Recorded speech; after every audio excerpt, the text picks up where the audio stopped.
being paid $1 a night. So I think we have Sue back on the line. Can you hear us now, Sue? Yes, I can hear you. Hi. Hey, we were just speaking about how articulate your writing is. Wanted to understand, you're obviously an educated person. Why did you get involved in prostitution, and what moved you to launch this blog? Well, what I call the blog is Nairobi Nights, a diary of Kenyan prostitute trying to build a brand. And why I'm blogging is because I really, at some point, wanted to see how I could engage an audience of what we, I think on the street we refer to them as regular people. You know, your quote unquote normal members of your community, women who you expect to go to church and to be active and to find in the market. And when people think of sex workers, they think of us differently. You think of a woman in the streets scantily dressed and bad makeup. So I just wanted to bring together the experiences that I've had in my work with my society and my community, and just to show that I'm not particularly different from anyone else. And you're right, I do have a relatively good education, and I've had more or less the same opportunities as many people. Sue, I'm sorry, we've got an interesting question coming in online. Ahmed, could you share? Yeah, we have a question coming from Yal Bash on Twitter. They're curious to know whether you would be willing to pay taxes in case the government legalized your trade. I would, absolutely. I pay taxes for my roads. I pay taxes when I go to the store to buy groceries. I would be willing to pay taxes, yes, sir. Okay, now, Sue, there's some interesting questions that I think come up with this issue of legalization, and we want to come back to them again. But so, Jillian, you're obviously hearing something that we wouldn't normally catch. What's your take on this whole idea of an empowered, educated woman pursuing this particular path? Yeah, you know, I mean, I'm intrigued. As you mentioned, you've got a lot of women who are forced into this around the world, but then on the other hand, you do have a lot of people who choose the profession. And I think that, you know, we tend to view that other side of prostitution, but really we should be viewing the whole picture and realizing that for many, this is a choice. Absolutely. So we're going to continue this conversation. Sue, I'm going to ask for you to hold for us. For our audience that's joining us on television, unfortunately, that's the end of our TV time with you. However, we will be continuing this conversation online. We're looking forward to talking to you. Join us at stream.aljazeera.com. You can also tweet us at AJStream. We will see you online.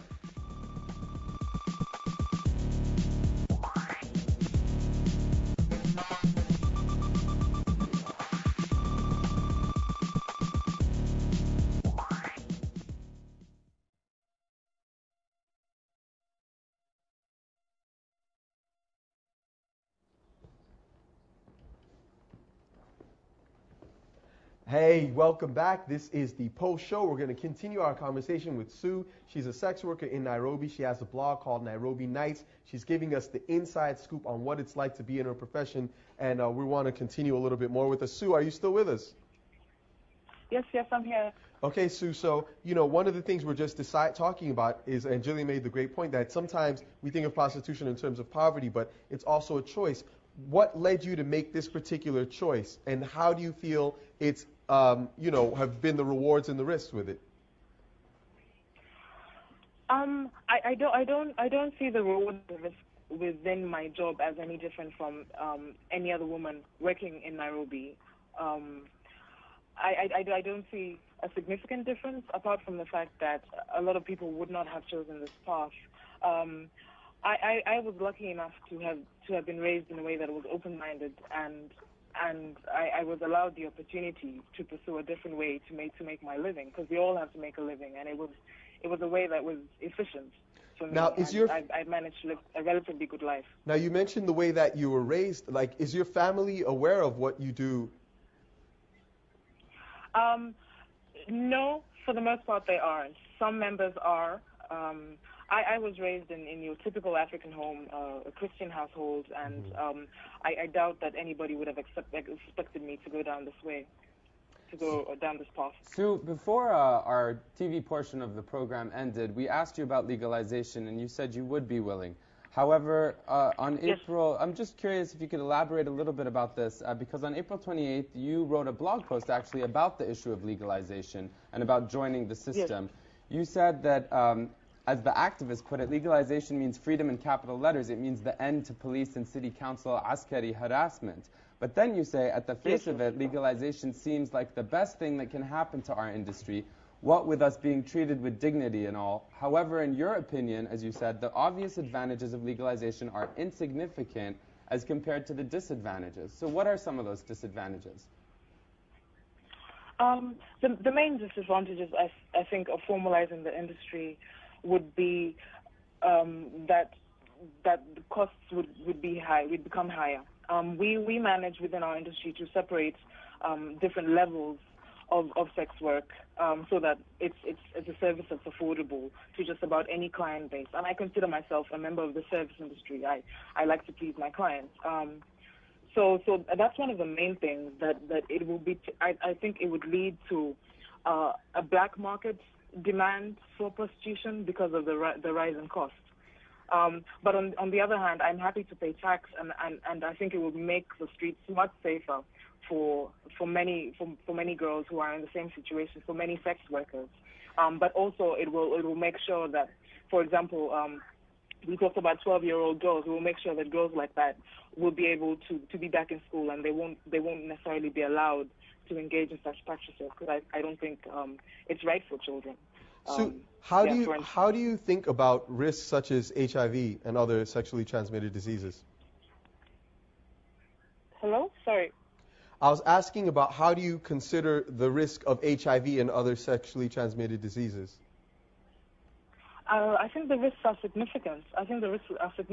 And no matter if you're having commercial sex or you're in a relationship, those are risks that you assume as soon as you become sexually active.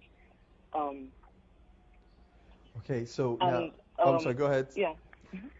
No, go ahead. Sorry, Sue. and yes, and I think a significant function of my blog is bringing sexuality to the forefront and making us more open about towards talking about issues of using protection, condoms, and HIV testing, because this is obviously a significant part of our generation's experience, sexual experience. Jillian, this is in Africa especially, we are blighted by the possibility of infection. Every day I go to work, this is something I think about.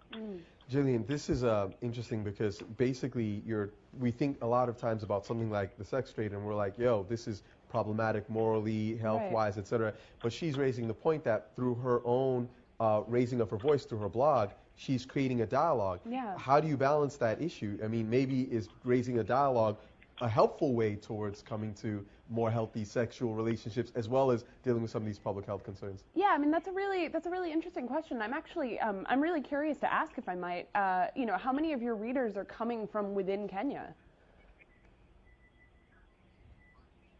I think a vast majority of my readers. I have had a good bit of interest from overseas, but a lot of them and a lot of the people who respond to the blog are Kenyan, people who quite likely I have passed on the street, people who grew up in the same society as me. Sue, one of the comments on your blog from Easy right here is one of the users. I'm not sure if you've read this one. Says that he's now a bit disappointed, he or she. What started off as a fun blog is slowly turning into what seems more and more like a philosophical tool. What would you say to that? Well, like I said at the beginning, the first thing, and that's why I state very clearly at the byline of Nairobi Nights is that I'm building a brand, and the initial stage of building a brand, as far as I remember, is establishing a fan count. And the next stage is engagement. So I'm at the point, and my blog is mature enough that I want to challenge negative stereotypes, but at the same time challenge the so-called politically correct narratives that we insist on in talking about sexuality and sex work. There's a lot of myths going around. There's some really interesting questions that are coming to us online too, and we want to present a few more of them to you. Ahmed has got some stuff that's coming in via Twitter. A lot of them are actually about your kind of motivations or your consciousness to get into this line of work. And Johnny Brave is asking whether, he says, did Sue get into her line of work as a long-term goal, or was it a temporary plan that is extended over time? Because I've read in your blog you suggest that you might eventually come out, so to speak, to your parents and stop doing this. Yes, I engaged. I entered the industry temporarily. I thought this is just going to be a thing that will get me out of bad situation. But having worked over the years, I consider it to be a very reliable source of income, and I'm a professional, so I carry myself with pride, and I consider my clients with care. But in the long term, it's like, say for example, models in the modeling industry. There's an expiry date. There's a limit to how popular I will be in the future. There's a limit to what sort of clients I'll be able to draw. So I have to think about retirement at some point. So like what do you aspire to do in the future? Well, I've set myself on this path as a writer, so I might proceed with that. Okay. But a more practical option, I think, would be, given the experience that I have gained in the sex work industry, is possibly a venture into sexual rights, or a venture into guiding younger girls in terms of just encouraging girls to express their sexuality in positive ways. So I reckon I could lean towards the role of a human rights defender of some sort, a human rights activist on the periphery. Sue, thank you so much for joining us. You're the author of the Nairobi Nights blog. Thank you for taking the time to speak to us and elucidate more about your experiences. We appreciate it.